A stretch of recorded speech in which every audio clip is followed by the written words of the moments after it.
Hi, my name is Rich Schmidt. I'm here with Grace Evenstad. We're at Domaine Serene. It is August 24th, 2018. And Grace, we're going to start you off by asking, why wine? Well, Ken and I came to wine a little late, I guess. We both grew up in Minnesota, in different parts of Minnesota, in houses where our parents didn't drink. And so, and wine back in the 40s, 50s was not consumed a whole lot, not the way it is now. So we were adults and we actually, at a friend's house, had our first meal with food and wine paired with each other in Alaska, of all places. And we fell in love with the concept. It was something we had really never thought of. And we got into it in a very big way after that. I don't think we ever had friends over again without serving wine with a meal. And started thinking that we wanted to visit wineries, we wanted to learn more about this. And we spent all of our vacation time, it seems, going to wineries somewhere, vineyards somewhere in the world, learning as much as we could about it. And we knew by the early 70s that someday we wanted to have our own winery. But we were living in Minnesota. My husband had started a pharmaceutical company. We had kids there. And the timing just wasn't right to make a move. So we waited until '89 when the kids were gone and my husband had more help at his place of work and could leave more often. And we had decided since the 70s that Pinot Noir was what we loved. And we had the Burgundies. Red Burgundy is Pinot Noir, of course. And America really wasn't making much Pinot. And it was very hard to find a domestic Pinot Noir. And we didn't understand that. We thought somebody should be making it. And California had pretty much given up on it. They were growing it mostly in Napa, and it was really too warm. And we heard that people in Oregon were making Pinot, and we thought, well, let's go give it a try. So in '89, we came here and bought some land that had been a forest. We bought it in December in the worst fog that I've ever seen. We were following a vineyard real estate agent to this place, and we hadn't realized the fog was so dense that we were going way uphill. We couldn't see 30 feet in front of us when the car stopped, and so we asked about the property. We really couldn't see it, and we had no idea that it was such an incredible mess after logging. We didn't understand what that meant. And then we went back to Minnesota, and when we came out a couple of months later, after getting the word that the soil was good, we had a viticulturalist check the soil and whatnot. We couldn't find the property. we didn't recognize it at all from what we had seen in that dense fog. But we happened to have a hilltop and a west-facing slope. And from the hilltop, we had 360-degree views. We couldn't understand why anybody wouldn't want the property, and we asked other winemakers, and they said, well, the elevation's too high, and nobody grows on west-facing slopes. So you just won't be able to do very well with this property at all, which turned out to be totally false. It's one of our best vineyards. So we spent some time getting things cleared up, about 3 years actually, and during that time phylloxera was discovered in Oregon. So we realized we had to plant on rootstock and not own rooted. So that took a little longer too. We finally got the vines in the ground in '93, and our first baby harvest was in '95. That's the Mark Bradford vineyard. And since then we've continued to purchase neighboring property. The estate that we have now, called the Evenstad estate, had all been one forest with, it's quite unusual because we have east-facing slope, west-facing slope, and a south-facing slope. And it had been split into 3 pieces. We were the last to be purchased. And over the next 7 years, we were able to purchase the other 2 pieces and put it back together again. And we were really only interested in making Pinot Noir, but one of the parcels that we bought had been planted to Dijon clones of Chardonnay as well as Pinot Noir. And when we first came here, we had tried the Chardonnay and did not care for Chardonnay at all, and realized that in Oregon it had a terrible reputation because we were using clones from California and they just didn't get ripe. So it was pretty nasty stuff, and we said, well, we'll never be in the Chardonnay business. And then we bought this property that had the Dijon clones, which arrived in 1990-91, and we were just shocked at how wonderful they were, and started planting more Chardonnay after that. So, and we've continued to purchase land. We have some land in the Eola Hills as well, which we kind of bought as an insurance policy when in '98 we had terrible fruit set because of heavy rain at Bloom. And we were getting as little as half a ton an acre of fruit that year. And we thought, well, and the Eola Hills, Amity Hills hadn't been affected at all by this rain. You know, the microclimates can be quite different. So we thought, well, we should really get some property there in case this ever happens again. It's very hard to be without fruit for a year when you're in business. So we bought a property that is on Jerusalem Hill in the Eola Hills. And then we started out with a makeshift winery in McMinnville, and then bought the glove factory in Carlton, and realized we really didn't want to be in the city where you have city water, and arbitrarily somebody will dump chlorine or something in it just about the time you want to wash a barrel or do something with the water. So we thought we would really like to be away from a city and have our own wells where we could control the quality of the water better. And as luck would have it, here in the Dundee Hills, a property was for sale that was owned by Laurent Perrier in France. And they had purchased it shortly after the Drouhins did in 1988. And they were going to plant for sparkling wine there. And they never got around to it and put it up for sale. So we bought it, and that's where our winery is now. That started out as an 80-acre piece of property, and we've been able to annex land there now so that it's 430 acres now, but not all planted to vine. With all the acreage we have, which is almost 1,000 acres, we only have 270 planted to vine. Interesting. Well, you know, the rolling hills, there are always areas that aren't so good for planting, and it's nice to save the forests and the ravines and have other things going on, not just land strip there. Sure. So when you got into wine, when you discovered wine and all of a sudden it became kind of a passion of yours, what was it about Burgundy particularly that made that what you wanted to drink and then eventually grow? As I had mentioned before, Burgundy was producing Pinot Noir, and when we tasted it, we fell in love with it. And we said, this is a grape variety that we just like better than anything else, except also white Burgundy, which is Chardonnay. And those were the two wines that we chose to drink. There was Chardonnay available from many different places. It's grown all over the world and well in many places, but not Pinot Noir. It's pretty specific about where it wants to be grown to make great wine. So so we drank a lot of Burgundy. We got to know Burgundy very well, and I think that was very helpful to us when we got in the wine business in Oregon. Speaking of Oregon, when you were kind of deciding and hearing that Oregon was growing Pinot Noir, maybe that's where you want to go. Had you had any experience in the state before? What was your first impression of Oregon when you got here? We had been once to the IPNC at Linfield, and had tasted a lot of different Pinot Noirs then. Oregon, I think, is one of the most beautiful places. It's interesting though, vines like to grow in beautiful places. And that we think that the climate here is really perfect for Pinot Noir.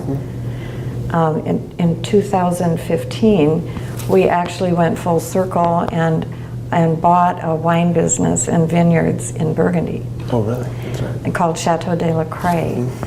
And we have realized this is our fourth harvest, which is actually starting tomorrow in France. The weather is much easier to grow here than there. And it's actually quite difficult. It's amazing that they can make such good wines with the hail and the frost and the rot, the humidity, which causes the rot during the summer, which we don't have here. So it's a great honor to be farming these ancient vineyards, and we love it. And we're making very nice wine, but it's much more of an effort there than it is here. Sure. When you started in Oregon, when you moved here and got the business started, what were your initial impressions of the Oregon wine industry and some of the people who were in it? Well, people were really pioneers then. Some people had been here 15 years, but there wasn't an infrastructure to support the wineries. So it was still really in its infancy. We looked to California for the nurseries, for the product that we planted.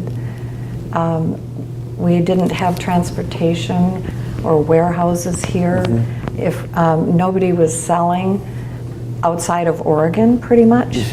Maybe a little in Washington and California, where they drive the wine down themselves. You know, it was that kind of thing. And so the industry was really in its infancy, and people were having a lot of fun with it. And we really enjoyed everybody we met. Everybody was helpful. It was a small community. It started growing quite rapidly a few years after we came in the mid-90s, late 90s, and ever since. I think we have over 700 wineries now. Yeah, pushing 800 now. Pushing 8. It's amazing.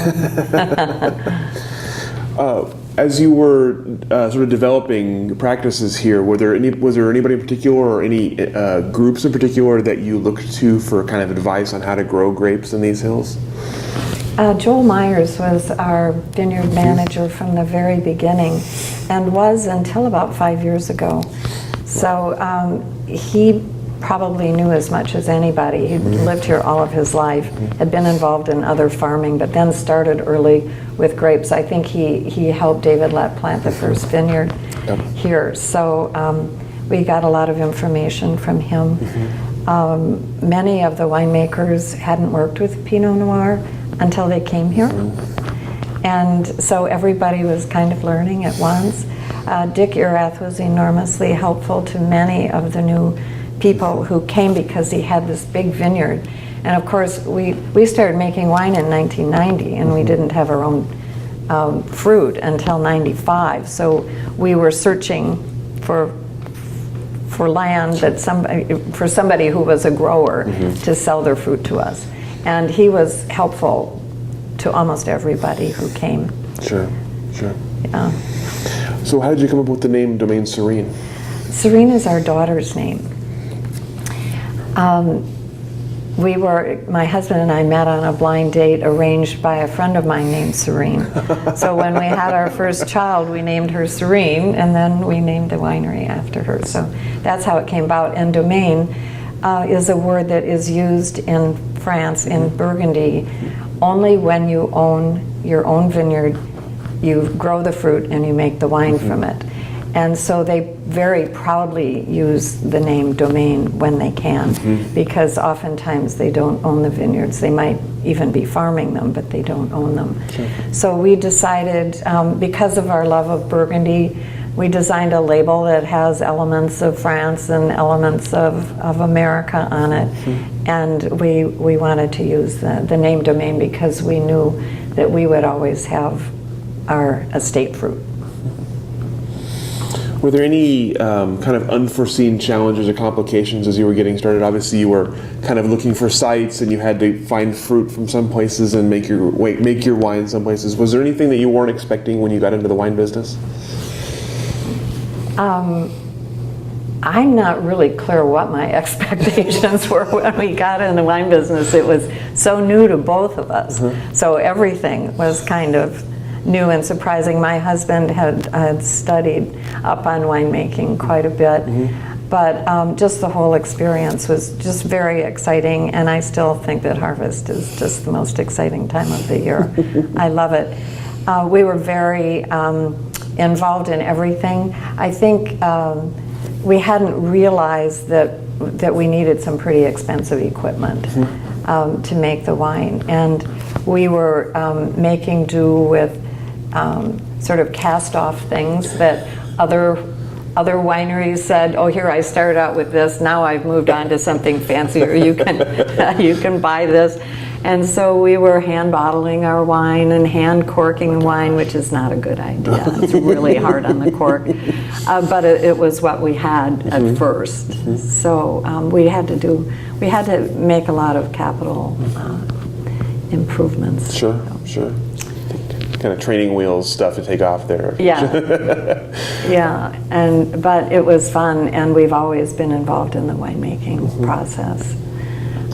We had one of the first sorting lines, which came from an idea that we picked up in Australia when we saw a big snake go in with the grapes into the auger, and we went, we're not going to let that happen at our winery. Was there an original vision for Domaine Serene as you were getting started? Did you have kind of an ultimate goal in mind? We wanted to make really great Pinot Noir. From the beginning, that was our mission. The Chardonnay came later, but we loved drinking great Pinot Noir, and we just didn't understand why it wasn't happening in America. And I have to tell you, because of our knowledge of Burgundy and all the wonderful Burgundies we had tried, when we tried our first wine that we made in 1990, when it was finally ready to release, we knew we were in the right place. And I don't think at that time there were as many people, that there were very many winemakers who really understood that this is probably the best place in the world to make Pinot Noir. And from what we tasted that first year, we said the potential is here for sure. And we've been trying to, of course, make better Pinot Noir every year. And it really is a great place. In terms of the place here, besides the wine, how have your goals evolved in terms of sort of the hospitality part of what you're doing? Well, we really never intended to be in hospitality, and when we built this winery in 2001, we moved in for harvest. We did not build it with a tasting room. We were just so focused on making wine that we didn't think we wanted to get into that. And then people started knocking on the door, and we realized that it was a mistake not to be open to the public. People loved the wine. They came from all over the United States wanting to see the people who made it and where it was made. So we turned what was supposed to be our dining room into a tasting room, and that was in 2006. And then we realized what a joy it was to see the people who loved our wine. I mean, we just hadn't thought that whole thing through, in the beginning. But it's wonderful to have the people who buy your wine come and visit and get to know them. And so hospitality has really grown here. I think last year we had close to 60,000 people visit, which is shocking for Oregon. But we built the clubhouse and moved in a year ago, this last May. And I think it's attracted a lot of people. We can certainly handle more now. Our little dining room was getting so crowded. Even in the winter, we had tents outside with heaters in them and things to try to accommodate people. But now the word has gotten out that there's a nice, comfortable place to be, and people are coming. And now we're involving food with our tastings, which we really always wanted to do when we start. We don't think it's a good idea to just go around drinking wine all day and not having any food with it. Sure. And the opportunity to actually have a chef and have him prepare food that goes with specifically different wines is very interesting to people. It's a very fun thing to do too. I find myself doing the 45th parallel tasting with friends when they come to visit. Sure. And it is a lot of fun. But it takes a lot of people. And in the beginning, all of us had such small wineries, and it was oftentimes just a winemaker and an assistant. And we just didn't have time to have somebody come. You know, we were just busy doing something all the time. Sure. So it does take a team, especially when you see a lot of people. Sure. Too, because you want everybody to have a good time and to be well taken care of and get enough attention and be able to tell your story and so on and so forth. Exactly. Yeah. When you were designing both this building and the new clubhouse, did you have a model in mind? What was your vision for the kind of architecture of the place? Well, I guess it came from the house that we built, and the house that we built is on the first property that we bought. And we had a love affair going on with Provence in France. And we decided that we wanted to build a house that looked like that. And we wanted cheerful colors inside in the winter when it's so gray out, so most of the walls inside are painted yellow, so it looks like the sun is shining when it's not. That's a good idea. And then I guess we were just kind of into that style.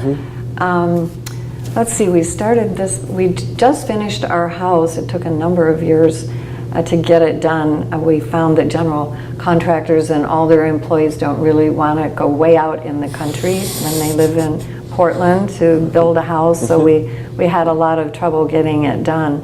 I think we finished in late '97, and we started on this building in '99. So we were kind of into that mode. We knew how to source stuff that looked like that and so on and so forth. So this building has somewhat the same look.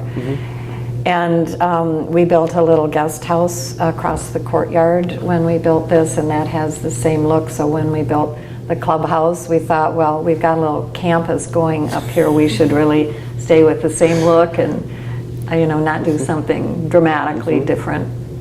Campus, I like that. Good. It's a wine campus. I like it. It kind of is. And since we built the winery, it was Harvest 2001 when we made our first wine here. I think we've added onto it 4 or 5 times. It was supposed to be big enough to make 20,000 cases, and when we moved in here, I think we were making maybe 5,000, and now we're up to around 40,000, depending upon the year. Sure. So we know how important it is, because we've made wine ourselves, how important it is to have enough space at harvest time. Because we don't ever want a winemaker making decisions based on lack of space. And that happens in almost every winery. So you can't pick a crop because your fermenters are full, or you have to move the wine out of fermenters sooner than you'd want to because you have to pick more crop. The decisions aren't good. So we'd have a lot of fermentation space. And we use small fermenters, so it takes a really lot of fermentation space. And we just built, we're going to have our first harvest in it, a white wine only winery here. It's just on the back side of this winery. They're not connected. There's a courtyard in between. But we were realizing not only is it inconvenient to do both red and white. If you've been sorting Pinot Noir and some white comes in, you have to hose everything down, scrub everything up so you're not getting pink Chardonnay. and oftentimes the Chardonnay wants the press right away, and maybe you're pressing Pinot. I mean, it's inconvenient, But also we were finding that because Pinot is such a little princess and needs so much attention during harvest, that the Chardonnay was being ignored. And we didn't want that to happen. Sure. We wanted the Chardonnay to get all the attention it deserves. So Sure. we will have separate winemakers, and we have separate equipment in this white winery. It's quite small. It's not going to be able to hold too many barrels, Sure. but there's going to be plenty of room to make the white wine, to make the Chardonnay there. So it'll be a fun harvest to have those two separated and see how that goes. We're always trying to make things a little better. Sure, sure.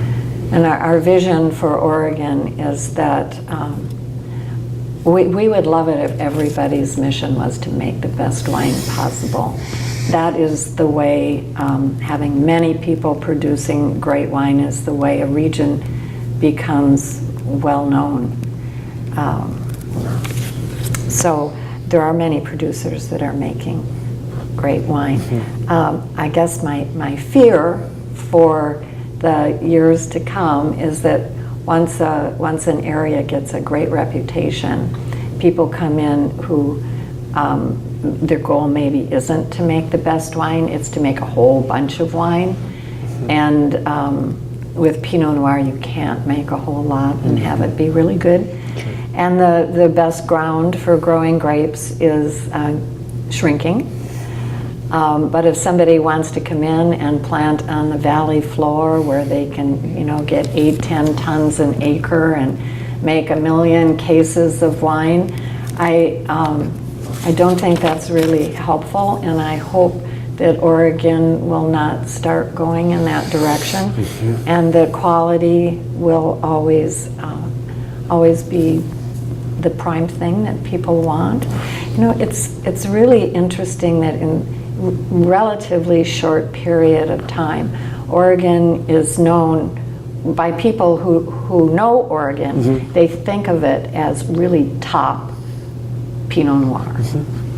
And that's a wonderful thing. And I really want that to continue in the years that come, because it is the best place to grow Pinot.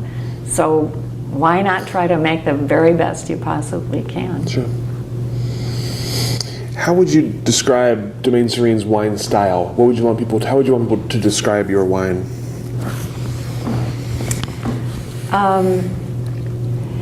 Usually it is described as complex and balanced and yummy. We hear yummy a lot.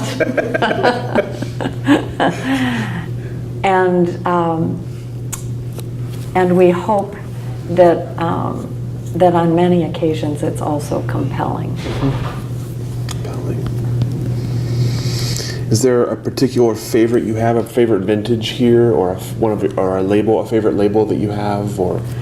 Oh, when we started out, we just had 2 labels. We had Evenstad Reserve and what is now called our Yamhill Cuvée, and that was all we made for the first 8 years. And now I think I counted that with Domaine Serene wines alone, we have 17 different labels of Pinot Noir. 7 of them are blends, and the rest are single vineyards. And at Chateau de la Craie, I don't even know. We have 18 different vineyards, but sometimes with one vineyard we'll make more than one label. So right off the top of my head, I don't know, but it's a lot to keep track of. And there are some vintages where there are some wines that I've really never had with a meal. We always are involved in the blending of the wine and deciding what is going to be what label with our winemaking team. Ken and I are. And nothing is bottled without our approval. But sometimes then years go by and I never actually have that wine because we have so many labels. Sure. Things have changed. And we also have quite a few labels of Chardonnay, both in France and here. So So you talked about Oregon Chardonnay when you got here and how disappointing it was, and then you got the right clones in the ground. You got some good Chardonnay. What do you think of other Oregon Chardonnays now? Is the Oregon Chardonnay upping its game along with you guys? It really is. It really is, and it's all about these great clones that we were able to get from France. Yes, I think there are some very good Chardonnays from Oregon now. We were very honored. When was it? 17 or 16? Our Evenstad Reserve Chardonnay was number 2 on Wine Spectator's Top 100, and the number 1 was a red wine. So they called it the best white wine in the world. That's pretty amazing. It was amazing. Yeah, I had to give a speech in front of a bunch of people at the New York Wine Experience about it, and I said to people, how many of you have ever gone into a restaurant and when the sommelier says, "What can I help you find?" you say, "I'm looking for a great Oregon Chardonnay." I mean, it really doesn't happen very much. But I think the world is beginning to learn. You know, we don't make really enough of it, I mean, as an industry here, to compete in quantity and be in restaurants, you know, in retail shops around the states, like California, for instance, you know, makes a sea of Chardonnay. So, but I really like our style in Oregon. We have such nice acidity as well as really complex fruit. And we notice in Burgundy that they don't have the fruit quality in their Chardonnays. They're beautiful Chardonnays. They have lots of acidity and they're well balanced, but the soils are different and they don't get the fruit that we get here. And I think they probably like their style better the way it is, and we like our style better. You know, you get used to what you're making and drinking, and that usually becomes what you like. If it isn't what you like, you should make something else. So awards like that, tell me what that means to you in terms of how far you've come in Domaine Serene's journey. Well, I thought for Oregon it was a wonderful thing, recognition of Oregon Chardonnay, and there are many producers of it now doing a good job, and it was wonderful for people to see that award. I thought of that not just as us doing a great job, but the Oregon Chardonnay industry doing really well, and. Any awards, you know, that you get are such a fabulous honor for the winemaking team. They work so hard all the time, trying to do the best they can. We pay attention to every little detail here and are always trying to figure out how we can make it just a little better every year. And to receive awards like that is just makes them feel really, really good about what they're doing. Sure. So you talked about your new property in France. I'm curious, what made you decide that you wanted to own a property in France and expand in that direction? Well, I think it was just coming full circle from our first love. We had thought about it before we came to Oregon, but it's a long commute, and we don't speak French. Menu French, a little wine French, but not. We can't do a conversation very well. Pleasantries is about all. So I think it was a good and a right thing that we came to Oregon first. But we have a team of people now, and we were looking for a new challenge, and the idea of France came up, and we thought it would take us a very long time to purchase something in France. It usually does. And it's hard to find things that are for sale. And I don't know, I think it was just divine destiny or something. This place just came up. We had a team of people over there searching for something when they got word about this. And the same day they looked at it, and we put an offer on it the next day.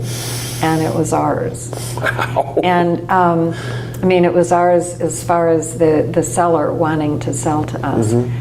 But then you have to go through these boards of bureaucracy where they decide if you might be able to buy the property, but are you worthy of farming it? And are you worthy of making wine from it? And that can be a 3-year process for them to figure out you can. We were told it could be 3 years before we'd actually be doing anything over there, and as it turned out, it was ours and we were farming in 3 months. Wow. And I think that's because they researched us and found out about Domaine Serene and said this will be a good thing, not a bad thing. They're very, very protective of their vineyard, as they should be. Go ahead, sorry. I was going to ask how that estate compares to the one you have here. You talked about the weather and soil differences. I'm curious, what are some of the similarities and differences between your two estates? Well, the biggest thing over there is the history, which is just absolutely fascinating. And the first time I stood in the first of our vineyards, which was Pomar, I wept. Just to think that we're the stewards of this land now. And I hope someday somebody feels that way about Oregon, 1,000 years from now. Do you have an idea how far back it goes in terms of making wine on this site? Well, we've heard Roman times, but for sure in 600. Oh. And I don't know if they were doing things the way they are now, but yes, all of these vineyards in the Côte d'Or are very old. They were farmed by the monks way back when, who learned an awful lot about them. And by about 1100, they were categorizing vineyards as, the best and the middle and so on. And it's quite amazing. Our chateau dates back to 1431. And it was owned by Nicholas Roland, who was the chancellor of Philip the Good. And he established the Hospice de Beaune, he and his wife, Guigon Celine. As far back as we can go, it's 1431, and it was in 1443 that they started the Hospice de Beaune, which was a hospital for indigent people. And in fact was the hospital of Beaune until 1970. Oh my gosh. Yeah. That's amazing. Yeah, it is amazing.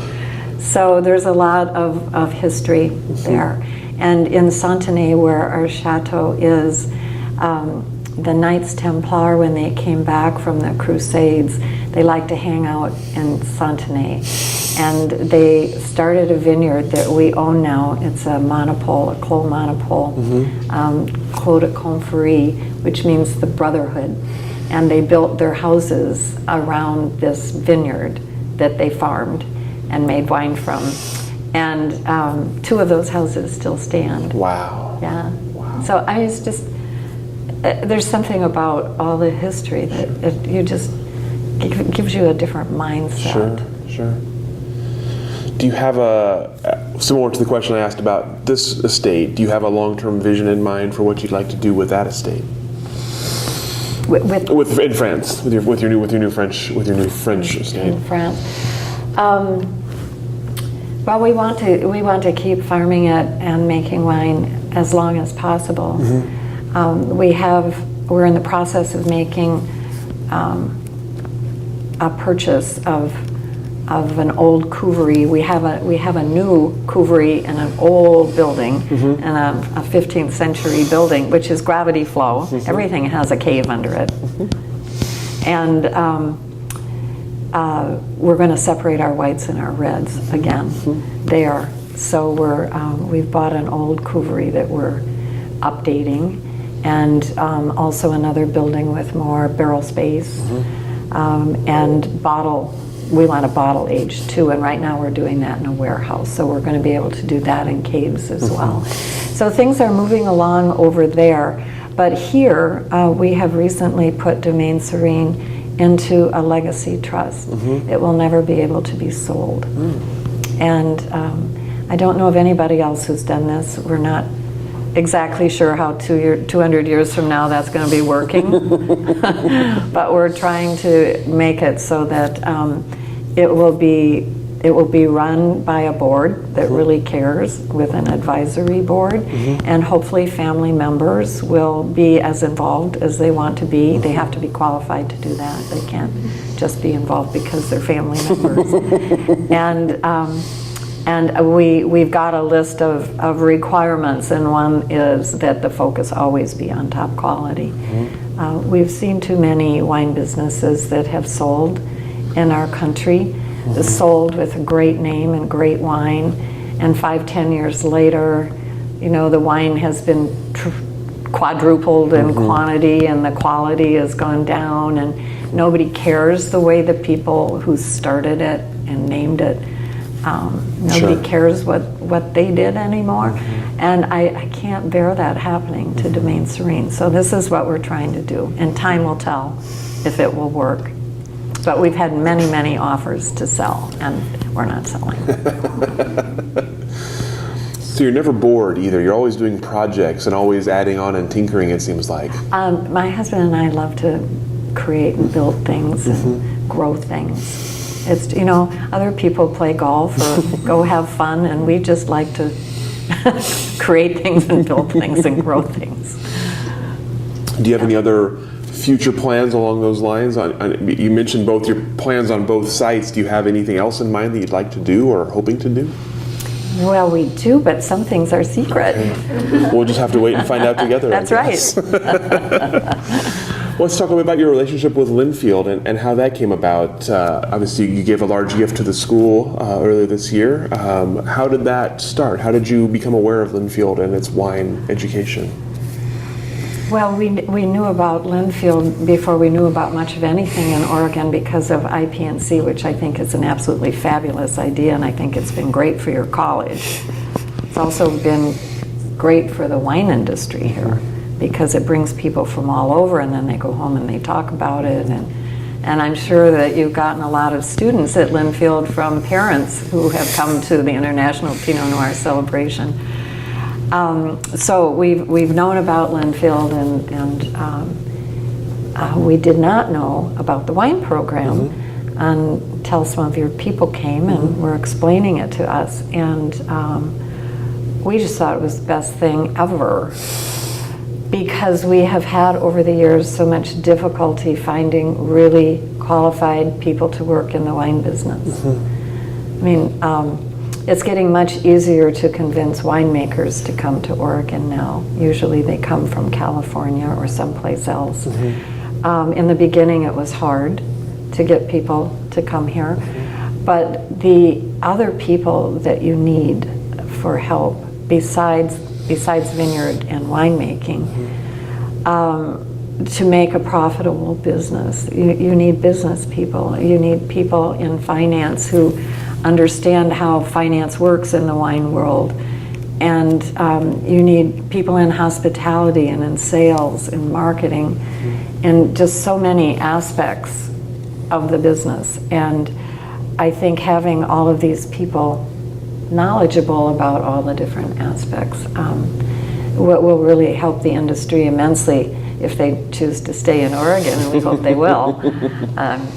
But they'll be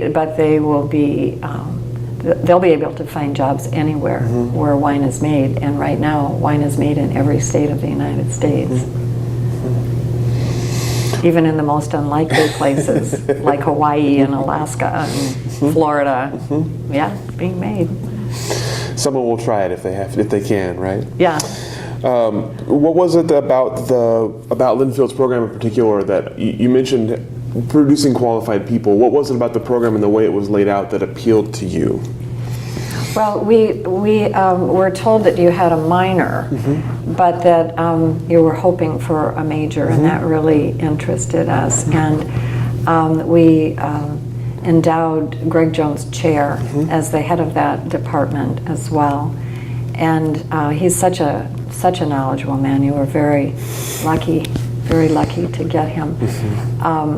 We have a place on the advisory council for this, and things are kind of still in the works. I know that you have students who have signed up and school's about to start. And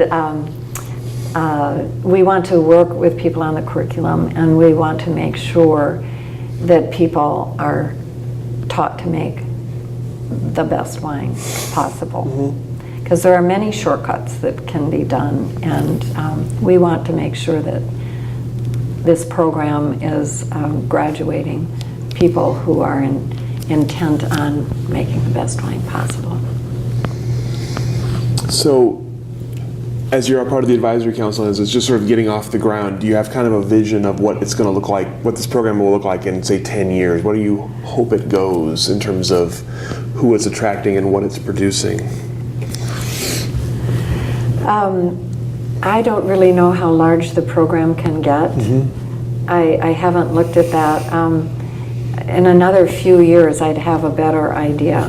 Right now, we're just trying to get it off the ground and running in the best way possible. I know that we're going to be building a laboratory, but first the building has to be built that the laboratory goes into. So there are many things yet to come that will improve the program, but I think it's getting off to a very good start.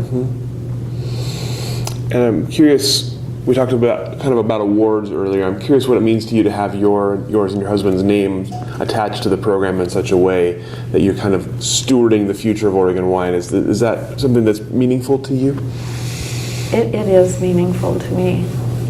I guess the older people get, the more they want to leave some kind of a legacy. And I think maybe the best legacy is one that teaches people how to follow in your footsteps, should they choose. So it is meaningful to us to have it be called the Evenstad Wine Center. On that note, I'm curious what you're proudest of from your time in the Oregon wine industry. Are there certain achievements or accomplishments that make you the proudest?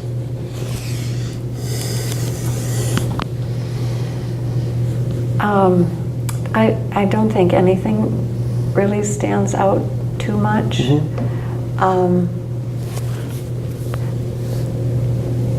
Actually, there is something, but I can't talk about it yet. So you can erase that on the tape. I just got an email yesterday. Something to look forward to. It's something very, an honor very large is looming. Good. Which I cannot speak about yet. Well, congratulations in advance, I suppose. So you talked a little bit earlier about the future of Domaine Serene, the legacy trust you've created, and about making the best wine, that being the goal going forward. So where do you see Domaine Serene in 10, 20, 50 years? Do you see it continually growing? Do you see, what kind of changes do you hope we'll see, and what kind of things do you hope will stay the same? Well, the quality has to stay the same, which means that we really can't make very much more wine. We're at about capacity here. And so we have to come up with other ideas, and we have some in the works. More and more, it's becoming difficult to sell through distribution. When we first started out with our very first wine, we were told by the winemakers here that we should plan to sell at least 95% of it in Oregon because nobody else wanted it. And they were serious about this. They said they had gone out, they had tried, they had sold a little bit, but never any reorders and stuff like that. But when we tried that first bottle of ours, we said anybody who likes Burgundy is going to like this wine. And we just have to let people know about it. So we went out and beat the bushes on the East Coast and Chicago and Minneapolis, and we sold almost all of our wine out of state. In fact, for the first 10 years, most Oregonians didn't know we existed because we were selling all of our wine elsewhere. So that wasn't maybe the best idea, but we did get the word out about Pinot Noir. There was at that time no national market for domestic Pinot Noir. So when we went to New York, this one wine buyer said, "What is Pinot Noir and where's Oregon?" So it was an uphill climb, but it worked. Now here we are, almost 30 years later, and distribution has always been problematic. But the more wines there are being made, the more problematic it becomes. And distributors are consolidating. Huge companies merging with huge companies, and they have thousands of wineries that they represent. How are you going to get their attention? You know, if you're right there in front of them, you might have their attention for one day, but the moment you leave, their attention is elsewhere. And a problem about distribution is that you can't tell your story. And who in their head could keep track of 1,000 different stories, you know? Sure. It's not happening anymore. It's gotten gradually worse and worse and worse. And we're finding that more and more and more we like to sell direct. We still want our wine to be out there. I think you have to be viable, you have to be in good restaurants, but you don't have to, we're thinking we don't have to sell as much as we have been in distribution. We're also in maybe 15 different countries. And with 40,000 cases of wine, it's stretched pretty thin. So I see us putting more effort into the direct-to-consumer. It's also much better for the bottom line. Sure. And for any business to be sustainable, you have to be profitable. Some people think profit is a dirty word, but it's what keeps the business going. Sure. You have this new clubhouse now to attract people to buy your wine right here, so it makes sense. Yes, that's true. So what are some of the, in addition to, besides just the pure size of the industry and how much it's grown, what are some of the other changes you've noticed in the Oregon industry since you joined it until now? Well, I think that quality has gotten better, but I would say that about every growing region in the world almost. Since 1990, since 1989, wine quality has gotten better. And I think a lot of that has to do with the wine reviewers. They're out there and they're tasting everything, and they're telling you whether you're making it well or whether you're not. And in the beginning, I remember when Robert Parker came to our winery in 1990, I mean, he had all kinds of suggestions. He was helping people to make better wine. And I think that quality has improved everywhere. And I'm, of course, most happy to see it improve in Oregon. Yeah. And what do you see the Oregon industry going in the future? What do you think the next, say, 10, 20 years looks like here in Oregon? I think just more wineries. I think so. And maybe planting in different places. Southern Oregon has grown quite a bit as well.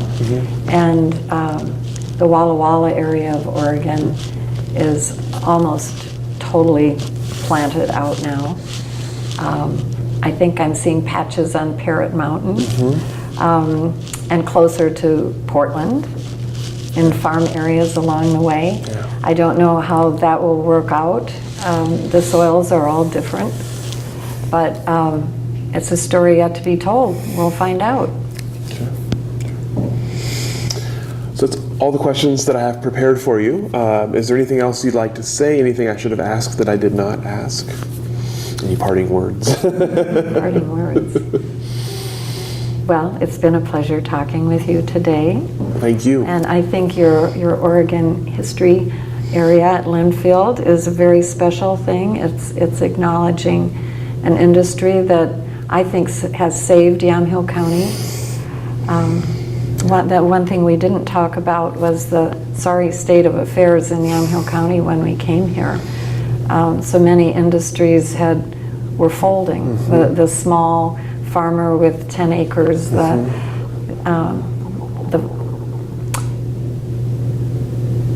Main Street, 3rd Street in McMinnville was about a third boarded up. Walmart had come, and the little individual shops selling sewing machines, or you know, those little businesses which had folded 15 years earlier in other places were just starting to go down here, and without any industries to replace them. And with peach blight and walnuts, I mean, the orchards were not doing well, and people weren't getting the money for their crops that could sustain them. Sure. And along came wine. It saved everything from subdivision.